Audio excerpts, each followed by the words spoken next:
Hello again, traders. Doing trade radio once again from DRFX. Swing trading mentoring. I'm going to be taking a look at a trade that was made on my live account on the pound US dollar to show you how we go about identifying and trading the early waves that lead to the formation of consolidation setups. Also going to be taking a look at how we trade breakouts from consolidations, which are one of the most profitable setups that you see across the currency market, which can lead to fast and aggressive trading gains once you're able to identify and trade these setups correctly. Now here you can see the results and the summary on my live account at EXPRO, where this trading gain on the pound US dollar provided a trading gain of 43 pips, which represented a rate of return of 2.79% from this trade. Now the FXCM platform is used to identify market direction and entry signals, because what I found is that this platform tends to provide the most accurate version of the New York close of the daily candle, which is crucial to candlestick methodology such as mine. And I also find that their charts are a lot more user-friendly in terms of chart analysis. However, when it comes to my live account, live trading, I actually prefer to use FXPro for two main reasons. The first is that you can actually see the exact risk and reward values in percentage terms for the trade that you're about to make, which I think is very beneficial because it allows you to ensure that you're able to stick and adhere to the rules that you have set for your trading in terms of your risk to reward ratios. The second reason is that you can actually receive email alerts informing you that the trade has been completed, so that you do not have to watch the trade and monitor the trade, which, as you know, can lead to a lot of bad habits that can lead to unnecessary losses. So these are the two platforms that I trade, the FXCM demo account as well as the live account on FXPro. But once I see a setup, trading is done on both platforms to basically show you that there's no difference between the trade result that you get on a demo account and the trade result that you get on a live account, so long as the methodology is the same and you adhere to the rules of that methodology at all times. Now, consolidation patterns are very common across the currency market, and the four main ones that you will see me trading on the daily chart and the 4-hour chart are ranges, as well as these three types of pennant setups.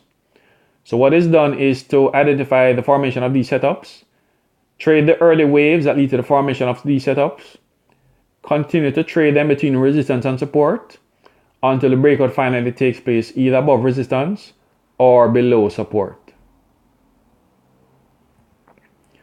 Now, taking a look at the section from my trading manual that speaks to the formation of consolidation boundaries, what I found over the years is that once you're able to identify the early waves, bullish and bearish, that tell us that the market is going to be forming consolidation, you can trade these early waves until the consolidation has been finally completed. So instead of waiting until the consolidation has been completed and then trading between resistance and support, once you're able to spot these waves that tell us that the market has a high likelihood of forming consolidation, you can trade these early waves and capture early trading gains until the consolidation has been finally completed and until the breakout either takes place bullish or bearish. So this was the setup that was seen on the 4-hour chart for the pound US dollar, where based on the waves that had been formed so far, it gave us the impression that the market was going to be forming a consolidation setup. So here you can see that the market had formed this uptrend with this bullish move, started to move sideways and form this smaller range setup, and had started the breakout from the consolidation to start the formation of a bearish wave, which will be part of the formation of a larger range consolidation setup. So this was the general idea behind this trade, where we were going to take advantage of this bearish movement as the market eventually made its way toward the support area here. So the support target was going to be at 1.2558. So the trade was basically going to be trading this breakout from consolidation as part of the formation of a larger range setup that was taking place on a 4-hour chart. Now, breakouts from consolidation can generally take one of three forms, and once you're able to identify any of these three, once the signals are provided are strong enough, then they can be traded for strong and fast trading gains. The first way in which the market can start breakouts is by a simple signal that breaks below the boundary that we're trading, that is being broken, and continues a breakout until the breakout eventually ends. The second way is for the market to come towards the boundary, temporarily pull back, and then U-turn to start the breakout and provide us with the breakout signal here.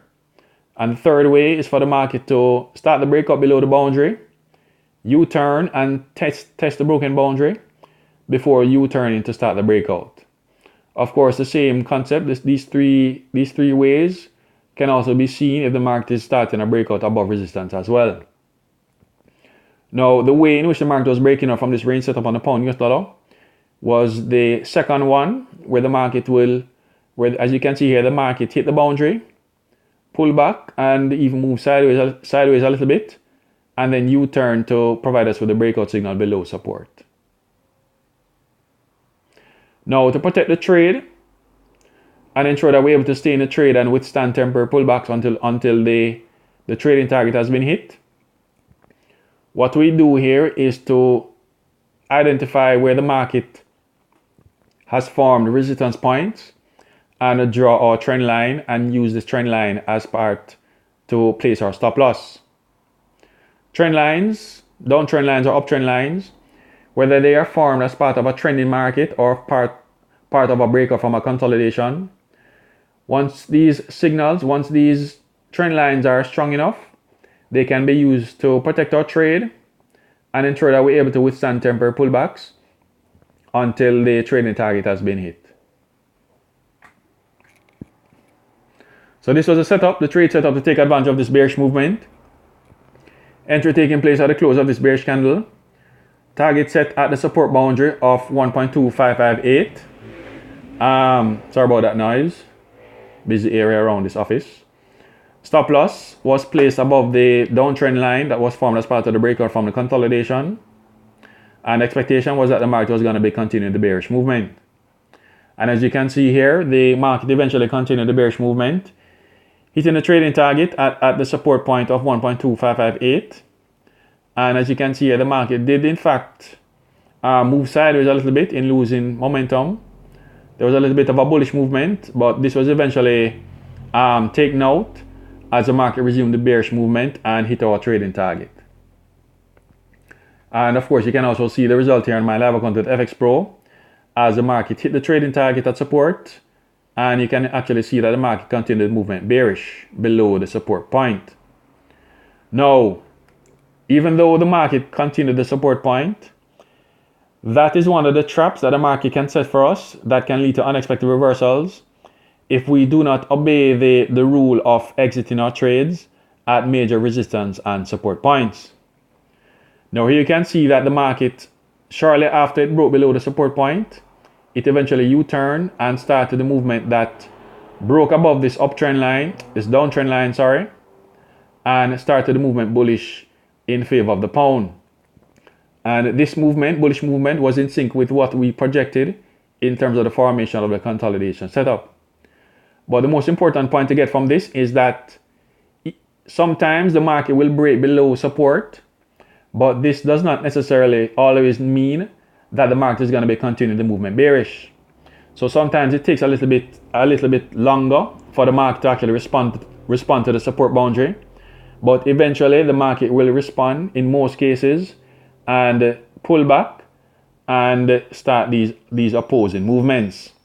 So that is why, as long as you can get a strong trading gain as part of the movement towards a support boundary or a resistance boundary, resistance or support price point, once it is strong enough and it is a large enough trading gain in keeping with your trading methodology, there's really no need to try and hold out for more, especially when you're talking about trading to price points, support and resistance price points on the higher time frames of the daily and the 4-hour chart, which are much stronger than those that you will see on the lower time frames. So because of the greater strength of these price points on the larger time frames, it is highly recommended that you exit your trades at these points, regardless of whether the market could possibly break below these price points, because in most cases the market will eventually reverse and respond to these price points. Whether it does it immediately or shortly after it breaks below these price points. So as you can see here, this reversal would have been avoided, and many traders would nevertheless, some traders would nevertheless still be holding on to these trades in expectation that the market will eventually U-turn and continue the movement bearish. But one, because of the fact that you know that the higher the time frame, the greater the chance that the market will respond to these price points. And second of all, because we know that we're trading within the context of the possible formation of a consolidation, this reversal was always likely. And so exiting before the market started this reversal was always the better option to ensure that we're able to maximize on the trading edge provided by the market. So this was a good trade that was done on a pound US dollar to show you both how we go about identifying and trading the early waves that lead to the formation of consolidations, as well as how we trade the breakouts from these consolidation setups. Of course, if you have any questions, you can let me know by emailing me at shepherdduane@gmail.com. You can also find me on Facebook and Baby Pips using the same username DRFX Trading. Also on Twitter at Worldwide876. You can also check out my trading blog where I provide analysis of trading results such as these, drfxtrading.blogspot.com, as well as on my Instagram page at drfxtradingboss, where you'll find further details of the trading methodology that I use. So until next time, traders, happy trading and enjoy the currency market.